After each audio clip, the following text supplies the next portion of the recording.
ನಮಸ್ಕಾರ ಬಂಧುಗಳೇ, ನಾನು ನಿಮ್ಮ ಪ್ರೀತಿಯ ದಯಾನಂದ ಕೆ ಶೆಟ್ಟಿ ಇದೆಂದು ಕಳೆದ ವಾರ ಒಂದಷ್ಟೇ ನಾನು ಧರ್ಮಸ್ಥಳದ ಬಗ್ಗೆ ಒಂದು ವಿಡಿಯೋವನ್ನು ಹಾಕಿದ್ದೆ. ಯಾಕಂತೇಳಿದರೆ ಧರ್ಮಸ್ಥಳದ ಮಂಜುನಾಥನ ಹೆಸರಿನಲ್ಲಿ ಮಂಜುನಾಥ ಅಣ್ಣಪ್ಪನ ಹೆಸರಿನಲ್ಲಿ ಒಂದು SIT ಮಾಡಿ ಆಗಿದೆ. ಇನ್ನು ಒಂದೊಂದೇ ಎಲ್ಲ ಪ್ರಕರಣಗಳನ್ನು ಅಲ್ಲಿ ಹೊರಗೆ ಬರುವಂಥ ಒಂದು ಕಾಲ ಬರ್ತದಂತ ಹೇಳಿದ್ದೆ. ನಾನು ವಿಡಿಯೋ ಹಾಕಿದ ಅರ್ಧ ಗಂಟೆ ಒಳಗಡೆನೇ ನಮಗೆ SIT ಟೀಮ್ ಕೂಡ ನಮ್ಮ ಸರ್ಕಾರ ನೇಮಕ ಮಾಡಿತು. ಅದಕ್ಕಾಗಿ ಸರ್ಕಾರಕ್ಕೆ ಧನ್ಯವಾದವನ್ನು ಸಲ್ಲಿಸ್ತೀನಿ. ಹೆಚ್ಚಿನವರು ಹೇಳ್ತಾರೆ ಈ ಧರ್ಮಸ್ಥಳಕ್ಕೆ ಹೆಸರು ಹಾಳಾಯಿತು, ಧರ್ಮಸ್ಥಳದ ಹೆಸರು ಹೇಳ್ತಾರೆ. ಇಲ್ಲ, ಇದರಿಂದ ಧರ್ಮಸ್ಥಳದ ಮಹಿಮೆ ಜಾಸ್ತಿ ಆಗ್ತಾ ಇದೆ. ಯಾಕಂತ ಹೇಳಿದ್ರೆ ಧರ್ಮಬೀರು ಅಣ್ಣಪ್ಪ ಮತ್ತು ಆ ಮಂಜುನಾಥ ಅನ್ನೋ ಶಕ್ತಿ ಏನೆಂಬುದು ಜನರಿಗೆ ಈಗ ತಿಳಿಲಿಕ್ಕೆ ಗೊತ್ತಾಗುತ್ತೆ. ಯಾಕಂದರೆ ಅದೊಂದು ಧರ್ಮ ದೇವತೆಗಳು ನೆಲೆ ನಿಂತಹ ಒಂದು ಜಾಗ. ಯಾಕೆ ಹೇಳ್ತೀನಿ, ಆದರೆ ಇಷ್ಟು ಸಮಯ ಯಾಕೆ ತಗೊಳ್ತು, ಯಾಕೆ ಅಣ್ಣಪ್ಪ ಇಷ್ಟು ಸಮಯ ಅಂತ ಅಧರ್ಮಿಗಳನ್ನು ಬಿಟ್ಟ ಎಂಬುದಕ್ಕೆ ಭಾಳಷ್ಟು ನಾವು ಕಾರಣಗಳನ್ನು ಕೊಡಬೇಕಾಗ್ತದೆ, ವ್ಯಾಖ್ಯಾನವನ್ನು ಮಾಡಬೇಕಾಗತ್ತೆ. ನಮಗೆ ತಿಳಿದ ಜನಪದದಲ್ಲಿ ಒಂದು ತಿಳಿದ ಸಂಗತಿ ಅಂದರೆ ಪಾಡ್ದಾನದಲ್ಲಿ, ಈಗ ಅಣ್ಣಪ್ಪನ ಪಾಡ್ದಾನದಲ್ಲಿ ತಿಳಿದಿರುವಂಥ ಒಂದು ಸಂಗತಿ.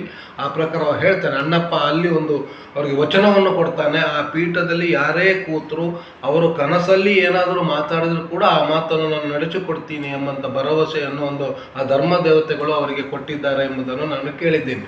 ಹೀಗಾಗಿ ಕಟಿಬದ್ಧರಾಗಿ ಆ ಮಾತಿಗೆ ಕಟಿಬದ್ಧರಾಗಿ ಅವರಿಗೆ ಏನು ಮಾಡದ ತೋಚದ ಪರಿಸ್ಥಿತಿಯಲ್ಲಿರುವಾಗ ಅವ್ರಿಗೆ ಏನು ಮಾಡಲಿಕ್ಕಾಗಿಲ್ಲ.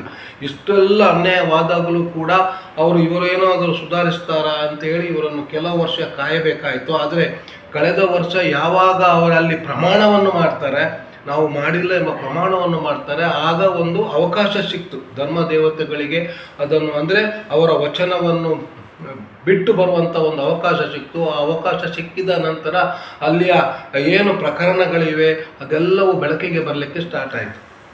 ಖಂಡಿತವಾಗಿ ಇದು ಒಂದಲ್ಲ ಒಂದು ದಿನ ಏನೇ ಆಗಲಿ ಇದು ಬಹಳಷ್ಟು ಬೆಳಕಿಗೆ ಬಂದೇ ಬರ್ತದೆ. ಈ ಕ್ಷಣದಲ್ಲಿ ಕೆಲವು ಕಳೆಬರ ಸಿಕ್ಕಿದ ವರದಿ ಕೂಡ ನಾವು ಕೇಳ್ತಾ ಇರ್ತೀವಿ.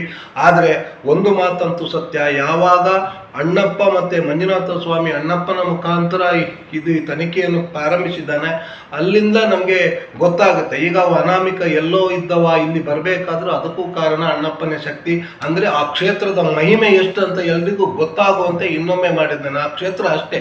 ಯಾಕಂತ ಹೇಳಿದ್ರೆ ನಮ್ಮಲ್ಲಿ ಮುಂಚೆ ಆ ಕ್ಷೇತ್ರದ ಬಗ್ಗೆ ಮಾತಾಡುವಾಗ ಕಾಲಲ್ಲಿ ಪಾದರಕ್ಷೆಯನ್ನು ಇಟ್ಟು ನಾವು ಮಾತಾಡ್ತಾ ಇದ್ರು ನಮ್ಮ ಹಿರಿಯರು. ಅಷ್ಟು ಕೂಡ ಅದಕ್ಕೆ ಒಂದು ಗೌರವಿತ್ತು, ಆ ಜಾಗದ ಮಹಿಮೆ ಅಷ್ಟಿತ್ತು.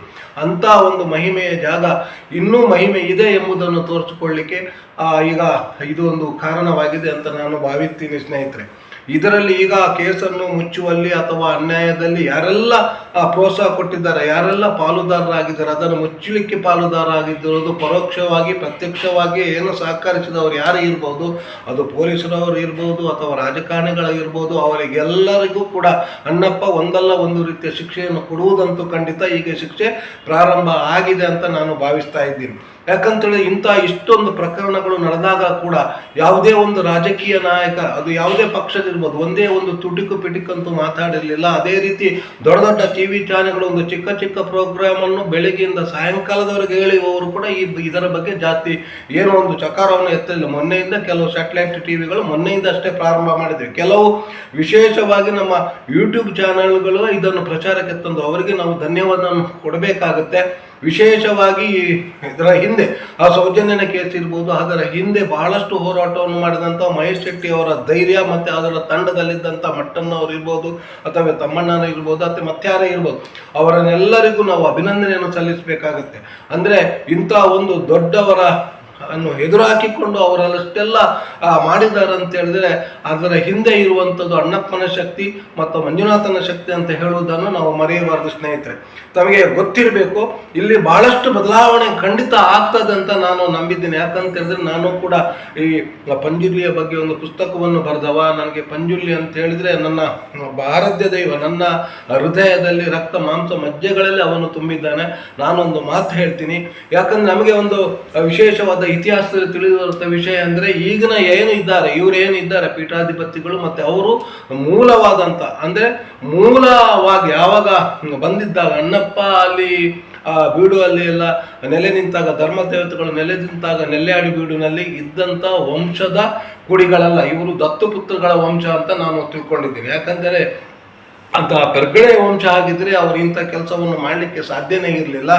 ಈಗ ಅಣ್ಣಪ್ಪ ಖಂಡಿತವಾಗಿ ಒಂದು ಕೆಲಸವನ್ನು ಮಾಡೇ ಮಾಡ್ತಾನೆ. ಅವನ ಅಂಬು ಪೆರ್ಗಡೆಯ ವಂಶಸ್ಥರು ಯಾರಿದ್ದಾರೆ ಅವರು ಇನ್ನೂ ಇದ್ದಾರಂತೆ. ಯಾಕಂತೇಳಿದ್ರೆ ಒಂದು ಕಡೆ ಮಕ್ಕಳಿಲ್ಲದಾಗ ದತ್ತು ತಗೊಂಡಾಗ ಮತ್ತೆ ಅವರಿಗೆ ಮಗು ಆಯ್ತಂತೆ. ಅವರ ಸಂಸದರು ಎಲ್ಲೋ ಇದ್ದಾರೆ ಎಂಬುದನ್ನು ಸಹ ಕೇಳಿದ್ದೀನಿ. ಅವರನ್ನು ಆ ಪೀಠದಲ್ಲಿ ಕುಳ್ಳಿಸುವಂತ ಕೆಲಸವನ್ನು ಒಂದಲ್ಲ ಒಂದು ದಿನ ಅಣ್ಣಪ್ಪ ಖಂಡಿತ ಮಾಡ್ತಾ ಇರ್ತಾನೆ. ಇಲ್ಲಿ ಏನೇ ಆಗಲಿ, ಊಹಾಪೋಹಗಳು ಏನೇ ಇರಲಿ, ಕಳೆಬರ ಸಿಗಲಿ ಸಿಗದಿರಲಿ, ಒಂದು ಅನಾಮಿಕನಂತ ವ್ಯಕ್ತಿಯನ್ನು ಬಡಿದೆಬ್ಬಿಸಿ ಇಲ್ಲಿ ತಂದಿದ್ದಾನಂತ ಹೇಳಿದ್ರೆ ಅದು ಅಣ್ಣಪ್ಪನ ಶಕ್ತಿ ಮತ್ತು ಆ ದೇವರ ಶಕ್ತಿ. ಅಷ್ಟು ಮಾತ್ರವಲ್ಲ, ಎಷ್ಟೋ ಜನ ಈಗ ನಮ್ಮ ಹೆಲ್ಪ್ ಲೈನ್ಗಳಿಗೆಲ್ಲ ಕಾಲನ್ನು ಮಾಡ್ತಾ ಇದ್ದಾರಂತೆ, ಅದನ್ನು ನಾನು ಕೇಳಿಕೊಂಡಿದ್ದೀನಿ. ಎಷ್ಟೋ ಜನ ಅದರ ಬಗ್ಗೆ ಹೇಳಲಿಕ್ಕೆ ಧೈರ್ಯವನ್ನು ತಂದಿದ್ದಾರೆ. ಯಾಕಂತ ಹೇಳಿದ್ರೆ ಅವರಿಗೆ ಧೈರ್ಯವನ್ನು ತುಂಬಿದ್ದು ಕೂಡ ಅಣ್ಣಪ್ಪನ ಅಂತ ನಾನು ಹೇಳಲಿಕ್ಕೆ ಇಚ್ಛೆ ಪಡ್ತೀನಿ.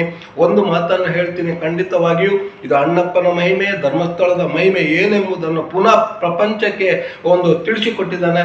ಆ ಕ್ಷೇತ್ರದ ಮಹಿಮೆ ಎಷ್ಟು, ಆ ಕ್ಷೇತ್ರದಲ್ಲಿ ಏನು ಮಾಡಿದ್ರೆ, ಯಾಕೆ ನಮ್ಮ ಹಿರಿಯರು ಅಷ್ಟು ಗೌರವಿಸ್ತಿದ್ರು, ಅಷ್ಟು ಹೆದರ್ತಾ ಇದ್ರು ಎಂಬುದನ್ನು ಕೂಡ ಈಗ ಎಲ್ರಿಗೂ ಗೊತ್ತಾಗಿದೆ.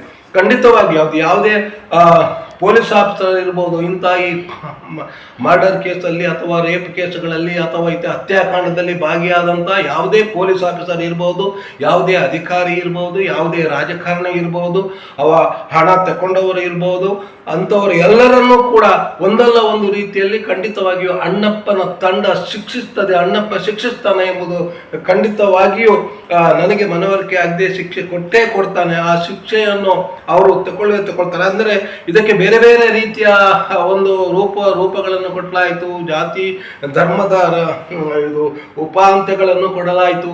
ಆದರೂ ಕೂಡ ಅಲ್ಲಿ ಏನು ಅಣ್ಣಪ್ಪನ ಎದುರಲ್ಲಿ ಇದು ಯಾವುದು ನಡೆಯುವುದಿಲ್ಲ. ಖಂಡಿತವಾಗಿ ಸತ್ಯ ಧರ್ಮದ ನೆಲೆಬೀಡಂತ ಧರ್ಮಸ್ಥಳದ ಮಹಿಮೆ ಮತ್ತೊಬ್ಬರಿಗೆ ಪ್ರಪಂಚಕ್ಕೆ ಎಲ್ಲ ಗೊತ್ತಾಗ್ತಾ ಇದೆ. ಖಂಡಿತವಾಗಿಯೂ ಅಲ್ಲಿಗೆ ಸಂಬಂಧಪಟ್ಟಂತ ಅಂಬು ಪೆರ್ಗಡೆಯ ವಂಶಸ್ಥರು ಅಲ್ಲಿ ಪೀಠಾಧಿಪತಿಗಳಾಗಿ ಕೆಲವೇ ಸಮಯದಲ್ಲಿ ಬರುವವರಿದ್ದಾರೆ. ಖಂಡಿತವಾಗಿಯೂ ಇದು ದೈವದ ಪ್ರೇರಣೆ, ದೈವ ಅಂತ ಕೆಲಸವನ್ನು ಖಂಡಿತ ಮಾಡ್ತದೆ ಎಂಬ ಭರವಸೆ ನನಗಿದೆ. ನಾವು ಇಷ್ಟೇ ಮಾಡುವಂಥದ್ದು, ಈ ಟೈಮಲ್ಲಿ ಕೂಡ ಇಷ್ಟೇ ಮಾಡುವಂಥದ್ದು, ಧರ್ಮ ಉಳಿಬೇಕು, ಅಲ್ಲಿ ಸತ್ಯ ಬೆಳಗಬೇಕಂತ ಹೇಳಿದ್ರೆ ನಾವೆಲ್ಲರೂ ಕೂಡ ಒಂದು ಅರ್ಧ ಗಂಟೆ ಕಾಲು ಗಂಟೆ ನಮ್ಮ ಪ್ರಾರ್ಥನೆಯಲ್ಲಿ ವಿಶೇಷವಾಗಿ ಅಣ್ಣಪ್ಪನಿಗೆ ಒಂದು ಪ್ರಾರ್ಥನೆಯನ್ನು ಸಲ್ಲಿಸಿದ್ದು, ಅಣ್ಣಪ್ಪ ಅದನ್ನು ತೋರಿಸಿಕೊಡು, ನಿನ್ನ ಧರ್ಮ ಬ್ಯೂರೋ ಎಂಬ ನಾಮ ನಿನಗೆ, ನೀನು ಸತ್ಯವನ್ನು ತೋರಿಸಿಕೊಡು, ಧರ್ಮವನ್ನು ಬೆಳಗಿಸು ಎಂಬ ಪ್ರಾರ್ಥನೆಯನ್ನು ಮಾಡಿದ್ರೆ ಖಂಡಿತವಾಗಿಯೂ ನಮ್ಮ ಹಂತಕರಿಗೆ ಒಂದು ದಿನ ಶಿಕ್ಷೆ ಆಗೇ ಆಗುತ್ತೆ. ಈಗಾಗಲೇ ಒಂದು ರೀತಿಯ ಶಿಕ್ಷೆ ಆಗಿದೆ ಅವರಿಗೆ. ಅದು ಜನ ಮನದಲ್ಲಿ ಖಂಡಿತ ತೂವು ಚೀ ಎನ್ನುವುದು ಉಂಟಲ್ಲ, ಅದಕ್ಕಿಂತ ದೊಡ್ಡ ಶಿಕ್ಷೆ ಬೇರೊಂದು ಇಲ್ಲ. ಹಾಗಾಗಿ ನೀವು ಎಷ್ಟು ಅದನ್ನು ಮುಚ್ಚಲಿಕ್ಕೆ ಹೋದರೂ ಕೂಡ ಅದನ್ನು ಮುಚ್ಚಲಿಕ್ಕೆ ಸಾಧ್ಯನೇ ಆಗುವುದಿಲ್ಲ. ಈಗ ಕೆಲವೊಮ್ಮೆ ಊಹಾಪೋಷ ಇದು ಮಹಂತಿಯವರನ್ನು ಬದಲಾಯಿಸ್ತಾರೆ, ಹಾಗೆ ಈಗ ಊಹಾಪೋಷ ಕೂಡ ನಮಗೆ ಎಲ್ಲ ಕೇಳಿ ಬಂದಿದೆ. ತುಂಬ ರಾಜಕೀಯ ಕುತಂತ್ರಗಳು ನಡೀತಾ ಎಂಬುದು ಕೂಡ ನಮಗೆ ಒಂದು ಅಂಥ ಸಂಗತಿಗಳ ಊಹಾಪೋಹಗಳು ನಮಗೆ ಕೇಳಿ ಬರ್ತವೆ. ಏನು ಮಾಡಿದ್ರು ಕೂಡ, ಯಾವುದೇ ಏನಾದರೂ ಕೂಡ ಇದಕ್ಕೊಂದು ತಾರ್ಕಿಕ ಅಂತ್ಯವನ್ನು ಅಣ್ಣಪ್ಪ ಮತ್ತು ಮಂಜುನಾಥ ಸ್ವಾಮಿ ತೋರಿಸ್ತಾರೆ ಎಂಬಂಥ ಸತ್ಯ ಖಂಡಿತವಾಗಿ ಸದ್ಯದಲ್ಲಿ ನಮಗೆ ಗೊತ್ತಾಗಲಿದೆ. ಖಂಡಿತ ಪ್ರಪಂಚದಲ್ಲಿ ಧರ್ಮ ಉಳಿಬೇಕು, ಸತ್ಯ ಬೆಳಗಬೇಕು ಎಂಬಂಥ ನಿಟ್ಟಿನಲ್ಲಿ ಏನು ಮಂಜುನಾಥ ಮತ್ತು ಅಣ್ಣಪ್ಪ ಸ್ವಾಮಿ ಕೆಲಸ ಮಾಡ್ತಾ ಇದ್ದಾರೆ, ಆ ಕೆಲಸದ ಬಗ್ಗೆ ನಮಗೆ ನಂಬಿಕೆ ಇದ್ರೆ ಸಾಕು. ನೀವು ದೈವವನ್ನು ನಂಬಿ, ದೇವರನ್ನು ನಂಬಿ, ಖಂಡಿತವಾಗಿಯೂ ಒಂದಲ್ಲ ಒಂದು ದಿನ ಧರ್ಮಕ್ಕೆ ಜಯ ಇದ್ದೇ ಇರ್ತದೆ, ಸತ್ಯ ಬೆಳಗ್ತದೆ ಎಂಬ ಮಾತನ್ನು ಹೇಳುತ್ತಾ ಇವತ್ತಿನ ಒಂದು ಸಣ್ಣ ವಿಡಿಯೋವನ್ನು ನಾನು ಕೊನೆಗೊಳಿಸ್ತಾ ಇದ್ದೇನೆ. ನಿಮಗೆ ಇಷ್ಟ ಆದರೆ ವಿಡಿಯೋವನ್ನು ನಿಮ್ಮ ಜನರಿಗೆ, ಆದಷ್ಟು ಜನರಿಗೆ ಅದನ್ನು ಶೇರ್ ಮಾಡಿ. ನಿಮಗೆ ಇಷ್ಟ ಆದರೆ ಇದು ಎಲ್ಲ ಒಂದು 10 ಜನರಿಗೆ ಶೇರ್ ಮಾಡಿ, 10, 100 100,000 ಅದು ಹರಡ್ತಾ ಹೋದರೆ ಮಂಜುನಾಥನ ಮಹಿಮೆ ಗೊತ್ತಾಗುತ್ತೆ, ಅಣ್ಣಪ್ಪನ ಮಹಿಮೆ ಜನರಿಗೆ ಏನಂತ ಗೊತ್ತಾಗುತ್ತಂತೆ ಹೇಳ್ತಾ ಇದ್ದೀನಿ. ಧನ್ಯವಾದಗಳು.